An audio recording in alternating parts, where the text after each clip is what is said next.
The long-legged cranes and their relatives are an assortment of birds that outwardly look different from one another but are united by aspects of their internal anatomy, such as the lack of a crop in their digestive system. In addition to cranes themselves, this group includes rails, bustards, trumpeters, and sunbitterns, among others.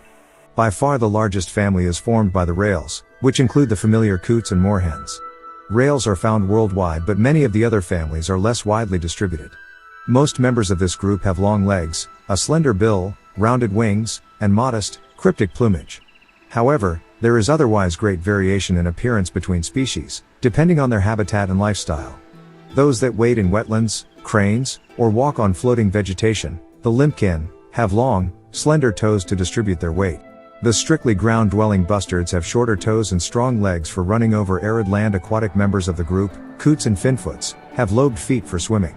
Cranes fly great distances on long, broad wings, while others, mezzots, button quails, and some rails, have small, rounded wings that are poor or useless for flying. Several members of this group have elaborate courtship rituals.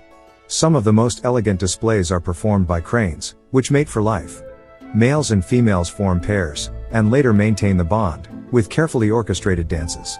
Birds that perform similar courtship displays include rails, some bustards, and the sunbittern, in which the birds hold out their wings, revealing large eye spots, and fan their tail, often while jumping and running in a circle.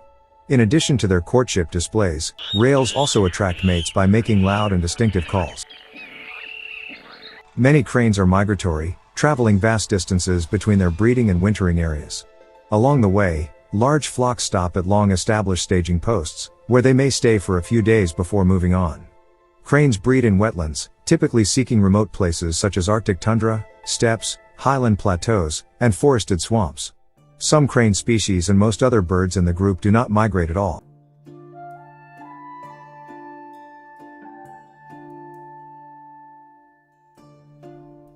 With its stocky body, weak wings, and large, erectile crest, the kagu is a typical island species that has evolved a distinctive appearance and way of life.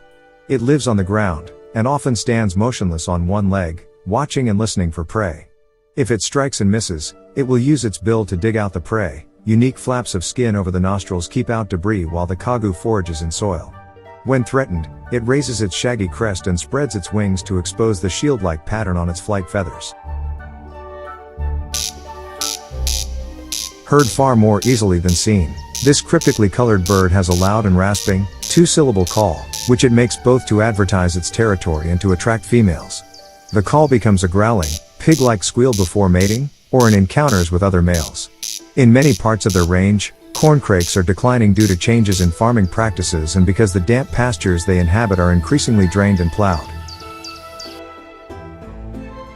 An ibis-like bird with a striking brown and white spangled neck, the limpkin has a long, slender bill that is sharpened and slightly twisted at its tip, features that enable it to extract snails from their shells with ease.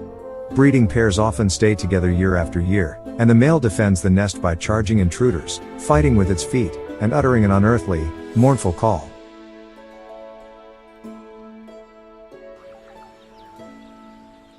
The Kori bustard is one of the world's heaviest flying birds.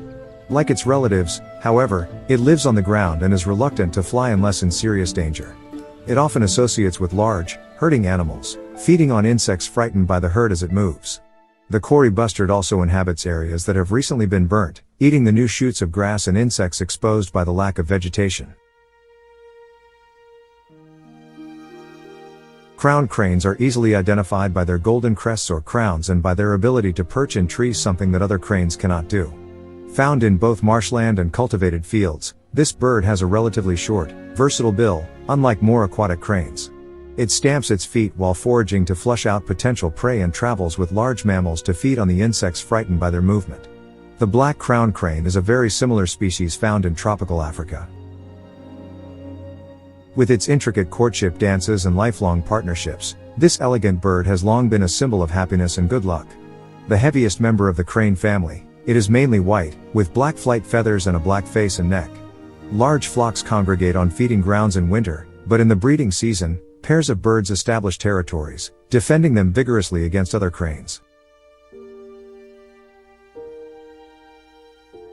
The smaller of the two species of crane native to North America, this is also by far the most common. A gray bird with a red forehead, its relatively short bill enables it to deal with a wide range of foods, plants, insects, and small animals such as mice.